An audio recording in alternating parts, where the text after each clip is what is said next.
اهلا بيكم في حلقة جديدة من حلقات فرق نقطة. هنتكلم عن الجولة ال 18 بس محتاجين نقدم اعتذار لان احنا مش هنلحق نتكلم عن ارسنال عشان الجولة هتخلص متأخر جدا يوم الجمعة، مش عارف الساعة 1 ولا الساعة 12، والجولة اللي بعدها هتبدأ يوم الاحد، فاحنا لو صورنا السبت مش هنلحق ننزل الحلقة مش هيبقى فيه ولا فانتسي ولا اي حاجة. ادعوا لنا بقى امتحانات وكده. والحلقة متقسمة في الديسكريبشن لو حد عايز يروح لجزئية معينة او لماتش معين. فمن غير كلام كتير يلا بينا نبدأ.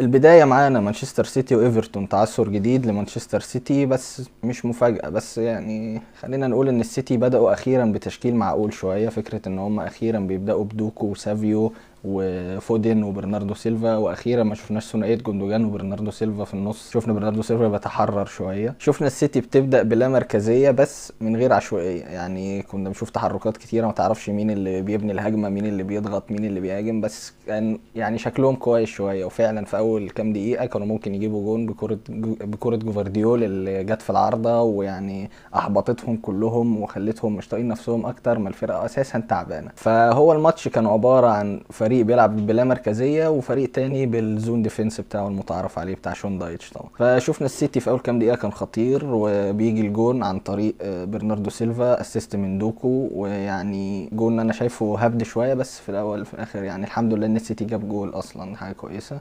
فودن اللي كان عامل ماتش كويس جدا، عمل 7 كي باسز و2 بيج تشانسز، يعني الراجل كان مبدع في الماتش. شفنا كوره اداها لبرناردو سيلفا بس هو برناردو سيلفا خلاص اتجنن بقى، قرر يشوطها بوش رجله.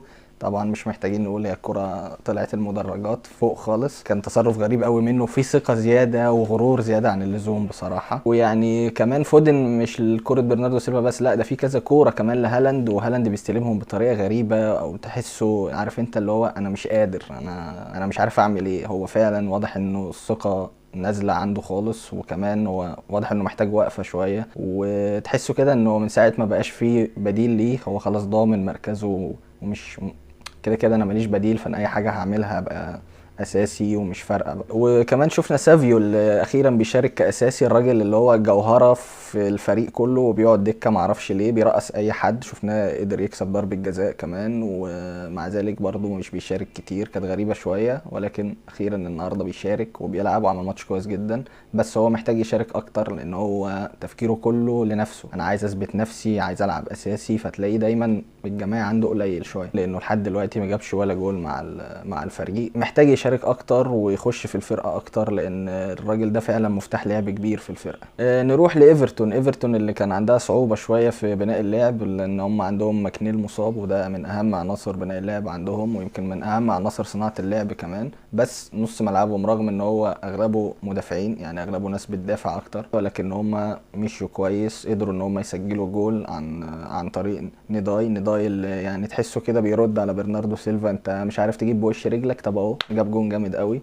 الكرة كانت غلطة شوية من اكانجي برضو، مش عارف هو بيلعب اساسي ليه الصراحة، يعني هو اصلا في بروسيا دورتموند ما كانش حلو ودلوقتي بيلعب، الدنيا بايظه خالص بصراحه في السيتي. الشوط الثاني بيبدا يعني المتعه بتقل شويه، ولكن سافيو بيقدر يكسب ضربه جزاء، وبيكفورد طبعا ما يتوصاش في الكلاحه، بص لهالاند، بص في ازازته، كولمان وهو راجع زغد هالاند، ام هالاند ضربه فطلعه بره التركيز خالص. ففي الاخر الكوره بيكفورد بيقدر يصدها، وفعلا يعني تحس ان الكوره كانت سهله على بيكفورد ده، وهو توقعها كويس جدا، دارسها كويس قوي. وفي فكره برضو كان قالوها في بين سبورتس ان هالاند دايما مش بيشوط الكره في زاويه قوي، هو دايما كورته قريبه قوي من انه يشوطها في النص، يعني مش بيشوطها في اخر الجول مثلا زي ما بنشوف لعيبه بتعمل كده، لا هو يعني الكره تحسها في تلت الجون سواء بقى الزاويه اليمين او الزاويه الشمال. ففي النهايه الكره بتضيع، وايفرتون بتنجح انها تتعادل مش عارف ثالث مره قدام فرق من التوب 6، يعني تعادلوا مع ارسنال ومع تشيلسي ومع السيتي، يعني صراحه حاجه تحسب لهم ان هم يلعبوا ماتش زي ده ولعبوا ماتش كويس فعلا، ويمكن كانوا هم كمان اللي يقدروا يفوزوا على ماتش زي ده. بس يعني اقتراح صغير، انا شايف ان هالاند محتاج يريح شويه لان هو فعلا بعيدا عن انه بدنيا كويس ممكن يكون ذهنيا مش احسن حاجه. فكره ان الفرقه بتتعثر وهو بقاله فتره ما سجلش جون، هو تقريبا شايط كوره في اخر 330 دقيقه يعني، والكوره دي كانت اللي هي البيلين، يعني هو شاط كوره على الجون اللي هي كانت ضربه الجزاء اللي اتصدت في اخر 330 دقيقه لعبهم. واضح ان هو محتاج راحه شويه لان الدنيا كده مش ماشيه صح خالص. نروح لتشيلسي وفولهام. تشيلسي الشوط الاول كان عباره عن الراجل ده متعه، بيستلم الكوره بيعمل اللي هو عايزه في الملعب. شفناه سجل جول جميل قوي، كولويل بيديها له، بيرقص بيراوغ بيحط بيفنشها فينش عالمي على الارض، جميله الصراحه. يعني مش محتاجين نتكلم ان بالمر من امتع اللعيبه اللي موجوده حاليا في الدوري ويمكن في اوروبا كلها. تشيلسي بعد الجون ده كانت تقدر تخلص الماتش اكتر. شفنا كوره الكوكوريا انزو لعبها له عرضيه جميله ولكن ما قدرش يلحقها وما قدرش يفنشها بالطريقه الصح يعني. وبرضه عايزين نعلق على نيكولاس جاكسون اللي انا مش فاهم استلاماته الغريبه دي وطريقه لعبه اللي مش مفهومه يعني. الحمد لله مادويكي اللاعب المحجب عصام كاريكا البريمير ليج ركن خلاص وقال لك انا قعدته عشان مش عارف تكنيكال ديسيجن وحاجات كده. فالحمد لله مادويكي قعد. شوف بقى جاكسون انكونكو يبدع بقى او فيليكس، يعني انكونكو وفيليكس يلعبوا على نيكولاس جاكسون عادي هتبقى احلى والله. الناحيه الثانيه شفنا فولهام يعني ملخص لمساتها هي هجمه عنتريه للباك الشمال بتاعهم كالفين اللي عمل هجمه وكان يقدر يروح بس سانشيز بيتعامل معاها وبيقدر يخرج فريقه متقدم فرق جول. الشوط الثاني كان امتع بكتير، هجمه هنا وهجمه هنا، الفرق خلاص يعني فولهام فائت شويه. شفنا انزو شوطه جامده جدا ولكن لينو بيلحقها، لينو اللي كان عامل ماتش كويس كمان يعني. شفناه انفراد في اخر دقيقه يعتبر دقيقه 96 شاله من انكونكو انقذ فريقه وخلاهم يكسبوا الماتش ده. فلينو كان عامل ماتش عالمي الصراحه. بس بعد كره انزو دي بنشوف ايوبي اللي لعب ماتش كويس، كان بيعدي اي حد، لعب ماتش حلو جدا ويمكن هو مش ظاهر قوي مع الفريق ولكنه يستاهل ياخد المدح يعني. لعيب كويس وصراحه يعني افيد كتير من ادامه تراوري وبيساعد الفرقه في التنقل بقى وفعلا ممكن يكون خطورته اعلى بكتير من ادامه. شفنا كمان روبنسون اللي يعتبر ما كانش ظاهر خالص بسبب بيدرو نيتو اللي ابطل مفعوله تماما. شفنا دايما روبنسون خطورته في انه لما بيطلع وبيهاجم وبيعمل عرضيه وهكذا، ولكن بيدرو نيتو فعلا قدر انه يحجمه وما يخلوش يظهر كتير قدام، ودي فايده نيتو اكتر من مادويكي. يعني لو عملنا مقارنه اكيد هتحس ان نيتو بيعمل حاجات احسن كتير من مادويكي. شفنا اخيرا في اخر الماتش فولهام بتعمل تغييراتها بنزول هاري ويلسون ومونيز، وبصراحه يعني تغييرات 10 على 10. ماركو سيلفا بيقدر انه ينزل ناس فعلا تخلص له الماتش. هاري ويلسون بيجيب جون ومونيز بيجيب جون، والصراحه كان جون مستفز قوي بتاع هاري ويلسون ده، بس فعلا لعيب مفيد وفي كذا مره بينزل بديل بيخلي الفرقه ترجع في النتيجه او يمكن تكسب كمان. اخيرا يعني شابول لينو والايوبي والتغييرات ماركو سيلفا اللي فعلا لحقت الفريق من خساره. بصراحه لازم نشيد بفولهام اللي تعادلوا مع ليفربول وتعادلوا مع ارسنال وكسبوا تشيلسي، فعاملين موسم كويس جدا لحد دلوقتي وغالبا كده ممكن يلحقوا مقعد اوروبي. نروح لماتش نوتنجهام فورست وتوتنهام. يعني ماتش غريب شويه، فكره ان توتنهام لما بيبداوا بتشكيله معينه بيظهروا بشكل حلو. يعني ماديسون لما بيلعب وبسومه جنب صار بتبقى كويسه، بتبقى الفرقه فعلا قادره تظهر بشكل كويس، خصوصا ان انت خط دفاعك اغلبه مصاب، تلعب بناشئ اسمه جراي مش احسن حاجه وده اصلا مش مركزه الاساسي. فكانت غريبه شويه ان بنتنكور هو اللي يبدا بجونسون بدل ماديسون ويخلي كولوسوفسكي هو اللي يلعب تحت المهاجم وناحيه الشمال سون زي ما هو يعني. وده فعلا يظهر على الفريق ان اغلب فرص او يمكن الفرصه الوحيده اللي كانت خطيره هي فاول في اخر الشوط الاول والحكم خلاص بيصفر، سون شاطه بس طلعت بره. الفريق يعني مش احسن حاجه، وكمان الحارس اللي قدامهم كان فايق قوي، سيلز اللي كان ظاهر بشكل كويس بصراحه، ويعني اعتقد اخد مان اوف ذا ماتش في الماتش ده. نروح لنوتنجهام فورست اللي ظاهرين بشكل كويس جدا، تقريبا هم الرابع او الثالث دلوقتي في الدوري، عاملين موسم خيالي مع نونو سانتو اللي بدأ بتشكيله كويسه الى حد ما اقدر افهمها. فكره ان انت بتلعب مورجان روجرز جيبس وايت، الاثنين مورجان احمد مورجان معلش انا اسف. شفنا مورجان جيبس وايت الراجل اللي تقريبا في اخر 4 ماتشات مساهم في 4 اهداف، منهم جون واسيست قدام مانشستر يونايتد. إيلانجا ناحيه اليمين واودوي ناحيه الشمال وكريس وود، فكان اغلب اعتماده ان هو عارف ان توتنهام بتضغط وتوتنهام دفاعها دايما بيتقدم وبيبقى ضاغط بشكل كبير جدا. حتى الجون اللي جه يظهر فعلا ان هو كان مخطط لده، هجمه سريعه جيبس وايت اسيست الإيلانجا من لمسه واحده بيحطها، وكان جون سهل جدا على نوتنجهام فورست يعني، مرتده ما فيهاش تعب، هي يعتبر خلصت ببسطين 3 هوب تقدموا في النتيجه. الشوط الثاني بنشوف طبعا يعني محاوله رجوع توتنهام للمباراه، ونوتنجهام خلص انا راضي يا باشا بالجون اللي انا جبته، شكرا حلو كده، هنلعب بنفس الاسلوب، انا واقف يعني يعتمد بكره طويله على كريس وود يسندها لجيبس وايت ونطلع، يعتمد بمرتده سريعه للوينجين اللي عندي وخلاص. توتنهام بتحاول، وفي فعلا كره كانت حلوه جدا. دقيقه 56 جونسون استلم كره خياليه من بين اتنين، وكان خلاص قريب قوي ان هو يحطها، بس سيلز برضو واقف وبيشيلها، وبصراحه انقاذ عالمي منه وحركه صايعه قوي من جونسون بصراحه. لحد كده وتوتنهام يعني برضو ما فيش اي خطوره تذكر، يعني الماتش يعتبر فضل ماشي زي ما نونو سانتو عايزه بالظبط، الفرقه مسيطره. اليوت اندرسون الراجل اللي بيلعب سي دي ام في نوتنجهام فورست ده راجل عالمي، معرفش يعني هل هو اعاره من نيوكاسل ولا بيع، بس جامد قوي. وييتس كابتن الفرقه برضو مقفلين الملعب كويس جدا. وكمان دفاع نوتنجهام فورست اللي فيه باكين صراع محجمين حتى الوينجون بتاعهم، وكمان المدافعين مركزين جدا في الماتش، وكمان الحارس اللي فايق قوي، فصعب الماتش خالص على توتنهام. وبصراحه يعني نوتنجهام فورست 10/10 الموسم ده، وغالبا ممكن يلحقوا حاجه من التوب فور عادي في الموسم ده. وبس يعني الماتش بيخلص لحد ما سبينس بيطرد وبيصعب الدنيا اكتر، وكمان دراجوشين المدافع البديل بتاع توتنهام بيتصاب، فانا مش عارف هم خط دفاعهم من سيء لاسوء، كله اصابات، ومش عارف هم الماتش الجاي يبداوا مين. يعني فان ديفين اعتقد لسه مرجاش، وروميرو لسه مرجاش، فهيلعبوا بجراي ومين، حتى بين ديفيز مش موجود. هنشوف توتنهام وضعها يمشي ازاي، وبصراحه يعني حظهم وحش قوي الموسم ده. نروح لمانشستر يونايتد وولفرهامبتون. يعني اموريم كان متعود في سبورتنج على لعيبه ناشئين هو اللي مربيها، جه لقى لعيبه مش متربيه اصلا، يعني الراجل خلاص هيتجنن، باصص في الارض وقاعد مقرفص مش عارف يعمل ايه خلاص. الشوط الاول يعني مفيش اي فرص يعتبر، هو كورتين ولا كوره اللي هو دالو شاطها من بره ال 18، دي الكوره الوحيده اللي تذكر مانشستر يونايتد. يعني وولفرهامبتون المدرب الجديد واضح انه مخلي شكلهم احسن بكتير عن جاري اونيل اللي اخيرا اقلوه. ففي الشوط الاول شفنا المدربين كانوا بيلعبوا بشكل متقارب جدا من بعض، يعني حتى الهجمات ما كانتش كتير، وده بيحاول يبني هجمه تتقطع منه ترجع، ده يحاول يبني هجمه تتقطع منه، فهو كره دالول اللي قلناها دي بس اللي شاطها واي كلام يعني وخلاص. الشوط الثاني بنشوف طرد برونو على طول كده وهو خارج، اموريم بيقول له لا مش مسلم عليك عشان انت غبي. بعدها على طول بنشوف وولفرهامبتون بتجيب جول، ولكنه بيتحسب تسلل، وهي صراحه كانت تسلل واضح يعني.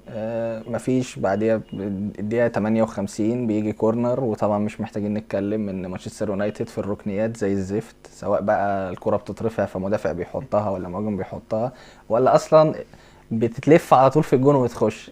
سون عملها وكونيا بيعملها الاسبوع ده، وصراحه جون جميل قوي، والواد كونيا عيني عليه برده يعني ما شاء الله، ده لازم يروح حته انضف بكتير من اللي هو فيها ده. بعد الجون اليونايتد بتحاول ترجع في النتيجه، ويمكن يعني كانت اكتر فرصه خطيره كانت برضو كوره من بره ال 18 بس المره دي من انتوني، ولكن غير كده اليونايتد من غير برونو لا يعني سيئين، محتاجين لسه شغل كتير قوي، وواضح ان هم فعلا لا ما فيش حاجه تبشر بالخير في الفريق ده، حتى على الاقل الموسم ده، ممكن مع المواسم الجايه نشوفهم بشكل احسن. فبعد المحاولات دي كلها بتيجي رصاصه الرحمه من ولفرهامبتون، كونيا بيديها لهيتشان بيخلص الماتش وبيقضي على امال اليونايتد خالص. ويعني مش عارف يعني المره دي ليني يورو بيلعب حتى، ما اعرفش ايه الوضع ده. نروح لاخر ماتش معانا ليفربول وليستر سيتي. ليفربول اللي يعني بتلعب في جو مغيم ومحدش شايف فيه حاجه، ولكن الحمد لله بينجحوا في الفوز. شفنا في اول 3 دقايق كوره يعني صلاح بيشوطها بتقف على الخط، كيرتي جونز حاول في الكوره فضل يعني يلف، بس طبعا بلوكات عظيمه من دفاع ليستر، الكوره بتترد علينا. جوردان ايو بيلف، روبرتسون بيروح يجيب حاجه من اول الشارع بيرجع ليها دخل الجول. كانت هجمه مستفزه جدا وملهاش اي لازمه في الماتش اصلا. من بعديها ليفربول بتلعب بشكل احسن، ويعني مسكنا الكوره، وطبعا ليستر دفاع منيع رهيب، يعني بلعين 3 من ولفرهامبتون، وجاي دلوقتي يسترجل عليا انا بقى. فالمهم ليفربول بتروح في كذا فرصه، منهم فرصه صلاح اللي جت في العارضه بطريقه مستفزه جدا برضو، يعني الكره خلاص اهي ار2 بتاعه الطبيعي في العارضه، ليه مش عارف، عشان انا مش هقول ليه انتوا عارفين ليه فالكره بتيجي في العارضه، بنشوف في اخر الشوط الاول جاكبو بيسجل جون جميل جدا. تك ار2 برضو، يعني تحس ان هو الار2 بقت علامه مسجله عندنا في الفريق. بس كويس جدا، جاكبو لعب ماتش حلو جدا، سجل جون حاسم او يمكن مهم جدا في الماتش ده، ويرجع الفرقه، وفي وقت مهم جدا ان انت تجيبه في اخر الشوط الاول، تنزل الشوط الثاني فايق واحسن وفايق اكتر. فبعد الجون ده الفرقه بتفوق، وبننزل فعلا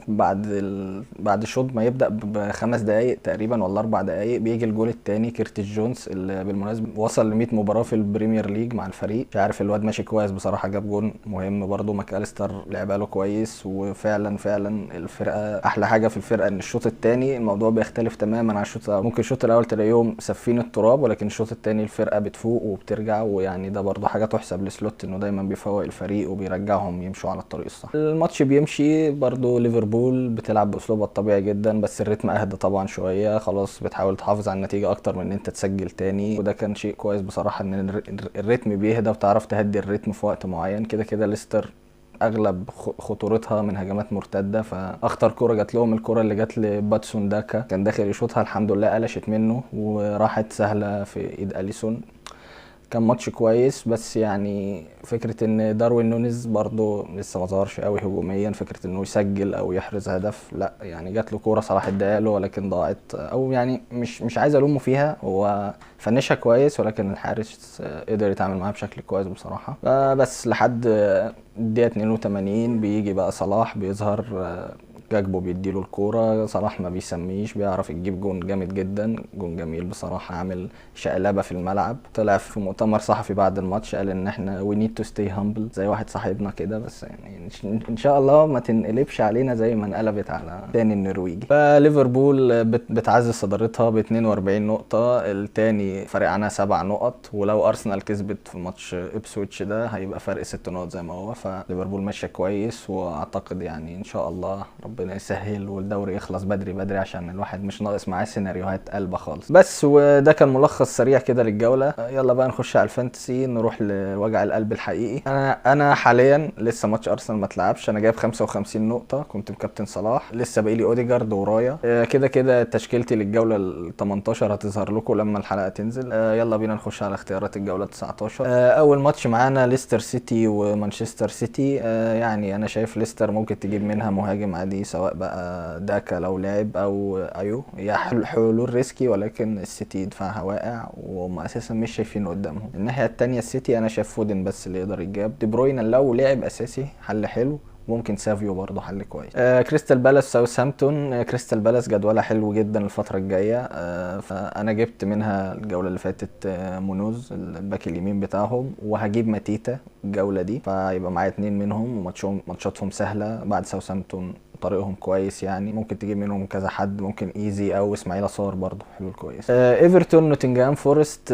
ماتش البارك ذا باس، فيعني كريس وود تمام حل كويس. ايفرتون ممكن ندوي، بس انا يعني ارجح بس الاثنين دول صراحه، لانه ممكن ماتش يخلص 0-0 في الاخر، فلو معاك مدافع من نوتنجهام فورست هيبقى حل كويس برضه. فولهام بورنموث كلويفرت موقوف، هيتوقف الماتش ده، يلعب من الجوله اللي بعديها، هيركن دكه عندي برضه وهينزل بداله ماتيتا. فولهام ممكن تجيب منها لعيبه كتير جدا بصراحه، ماشيين كويس، سواء بقى الباك الشمال روبنسون وبرضه كيركز حل كويس. انا شايف الماتش ده هيبقى 50-50 ما بينهم، الفرقتين فايقين وكويسين، فلو عايز تجيب مهاجم من فولهام خيمينيز او ايوبي حل كويس برضو، وبورنموث لو سيمينيو او كيركز الباك الشمال، كل ده تمام معاك.